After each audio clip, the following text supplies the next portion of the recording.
बिहार दर्शन 2 अध्याय 10। कक्षा 6 के बच्चों में यह जानकर खुशी का ठिकाना न रहा कि अगले रविवार को वे सब सासाराम स्थित शेरशाह का मकबरा, पटना का गोलघर, पटना संग्रहालय तथा पटना सिटी स्थित तख्त हर मंदिर साहिब घूमने जाएंगे, है ना। पटना शेरशाह का मकबरा कहाँ है? सासाराम में। पटना गोलघर है और पटना संग्रहालय पटना सिटी में स्थित है। हर मंदिर साहिब भी घूमने उनको लेके जाएगा। और ये लास्ट चैप्टर है तुम्हारा, ज्योग्राफी खत्म हो गया।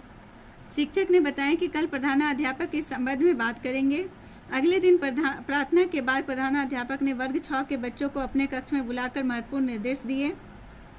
उन्होंने बताया कि सासाराम राष्ट्रीय राजमार्ग संख्या 2 के किनारे रोहतास का जिला मुख्यालय है और यहाँ से दिल्ली हावड़ा को जोड़ने वाली ग्रैंड कॉर्ड रेलवे लाइन भी गुजरती है। राकेश अपनी उत्सुकता से न रोक सका और पूछ बैठा, सर हम लोग वहाँ क्या रेलगाड़ी से जाएंगे?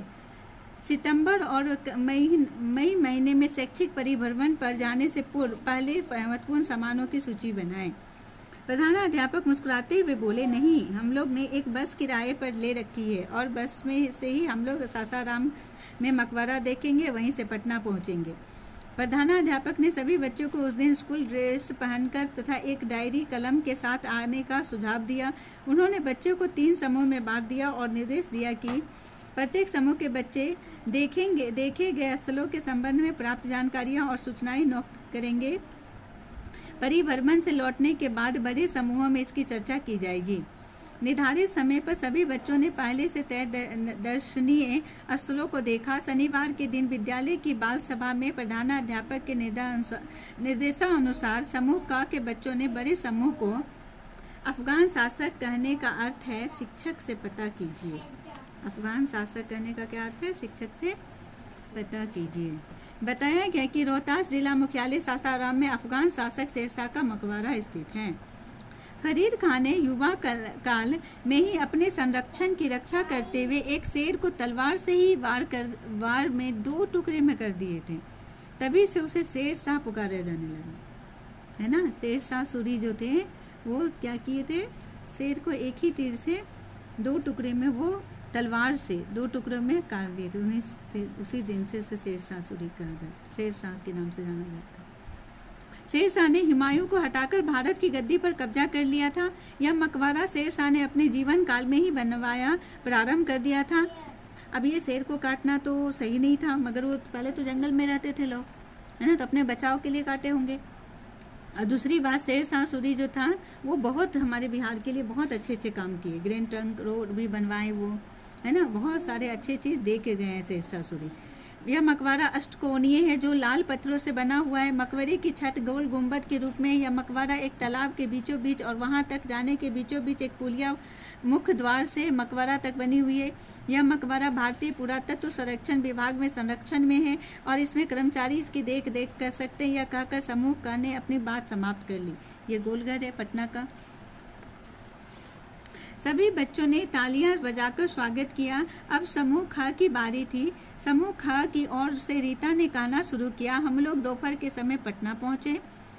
सबसे पहले गोलघर देखने गए। यह जगह पटना के गांधी मैदान के पश्चिम में स्थित है। गोलघर की गोल दीवारों पर एक सूचना पट लगी है जिसमें गोलघर के संबंध में कई जानकारियां दी गई है। उसमें लिखा गया है कि इसका निर्माण कैप्टन जॉन गॉलस्टीन ने 1786 ईस्वी में अनाज को सुरक्षित भंडार के उद्देश्य से करवाया गया था, है ना। ये जो गोलघर है ना, इसमें अनाज रखा जाता था सुरक्षित। जब कभी अकाल पड़ जाए या कभी देश में कुछ ज़रूरत पड़े अनाज की, तो यहाँ से फिर अनाज लोगों तक पहुँचाया जाता है। तो ये अनाज रखने के लिए ये गोलघर बनाया गया। कौन बनाए थे? अंग्रेज बनाए थे। जॉन गॉलस्टीन ने 1786 ईस्वी में बनाए थे। जान बचाई जा सके, है ना। अकाल के समय देखो लिखा हुआ है, अनाज को सुरक्षित भंडार के उद्देश्य से करवाया गया था ताकि दुर्भिक्ष या अकाल के समय इस अनाज से मदद कर लोगों की जान बचाई जा सके। जैसे कभी बारिश नहीं हुआ तो अनाज तो नहीं उपजेगा, तो फिर कौन मदद करेगा? सरकार मदद करती है ना।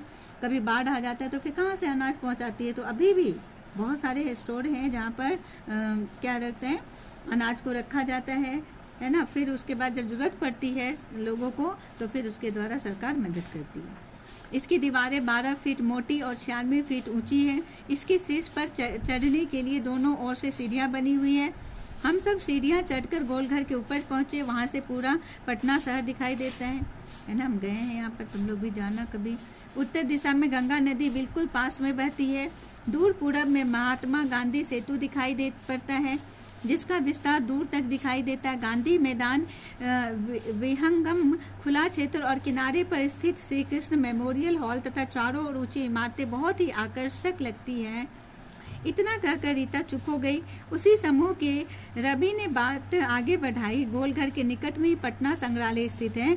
यहाँ स्कूली बच्चों को रियायती दर पर प्रवेश टिकट मिलता है। टिकट लेने के बाद हम लोग अंदर गए। चारों ओर बड़ा सा बगीचा है और बीच में संग्रहालय का भवन है। हमारे गाइड ने बताया कि यह भवन राजस्थानी शैली में बना है। संग्रहालय के बगीचे के सामने ही तोप रखे हैं, है ना। मुख्य भवन में घुसते ही एक विशाल पेड़ रखा हुआ है, देखा, जो लगभग 5000 वर्ष पुराना है और उसकी लकड़ियाँ अब पत्थर नुमा हो गई है। इतना साल पुराना है ना, एकदम पत्थर के जैसा, मतलब ठोस हो गया। यह पत्थर नुमा वृक्ष ही जीवाश्म का उदाहरण है। संग्रहालय में भगवान बुद्ध और जैन तथा मौर्य काल के महत्वपूर्ण मूर्तियों, सिक्कों और बर्तनों को देखा। सभी वस्तुओं के पास नाम सहित उनकी आयु, उपयोगिता लिखी हुई थी, जिसे पढ़कर उसके बारे में समझा जा सकता है। वहाँ एक राजेंद्र कक्ष बना हुआ है। यहाँ राष्ट्रपति के रूप में डॉक्टर राजेंद्र प्रसाद को मिले उपहारों एवं वस्तुओं को स्मृति के रूप में रखा गया है। हाँ, संग्रहालय में रखी किसी वस्तु को कभी छूना नहीं चाहिए। वहाँ हर जगह की ऐसी सूचनाएं लिखी रहती है ना। संग्रहालय कभी भी जाओगे म्यूजियम में, तो वहाँ पर कोई भी सामान जो रखा हुआ वो छूना नहीं है। उसमें केमिकल देके के उसको रखा जाता है, ये भी कारण है ना। और छूने से क्या होगा, बहुत पुराना है तो टूट भी सकता है, नुकसान हो जाएगा ना। और लोग आके देखेंगे कि पहले के कैसे कैसे चीज़ थे, है ना, उसी से जानकारी मिलती है। तो इसीलिए वहाँ के सामानों को छूना नहीं चाहिए। हर कमरे में दीवार पर कैमरे लगे हुए हैं। अगर कोई छुएगा तो कैमरे उसकी फ़ोटो आ जाएगी। और वहाँ पत्थर की एक सुंदर सी मूर्ति थी जिस पर यक्षिणी लिखा हुआ था। वह मूर्ति पर है ना, यक्षिणी मूर्ति कहाँ है, दीदारगंज से में मिली थी। वह मूर्ति बहुत ही चमक रही थी और उसके गले में एक हार भी थी। हम सब घूम कर पूरा संग्रहालय देखा। अब तो बिहार में विश्व स्तरीय नया संग्रहालय, बिहार संग्रहालय बनाया। दीदारगंज कहाँ है, वहाँ तक पहुँचने का मार्ग पता कीजिए। गया है क्या संग्रहालय बनाया गया, जो नेहरू पथ, बेली रोड, पटना में स्थित है। संग्रहालय देखने से इतिहास की समझ बनती है, रवि ने कहा। सब ने ताली बजाकर स्वागत किया। शिक्षक ने अब सुंदरलाल को बोलने का इशारा किया। सुंदरलाल ने कहना शुरू किया, हम लोग पटना सिटी में गुरु गोविंद सिंह जी का जन्म स्थान भी देखें। इसे तख्त श्री हरमंदिर साहिब गुरुद्वारा कहते हैं।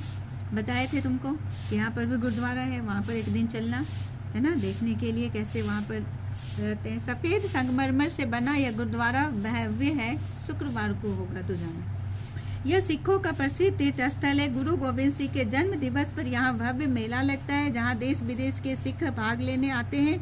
इस पवित्र स्थल पर हम लोग अपने सिर पर रुमाल रखकर गए। अंदर गुरु ग्रंथ साहिब रखा हुआ था और गुरु वाणी पढ़ी जा रही थी।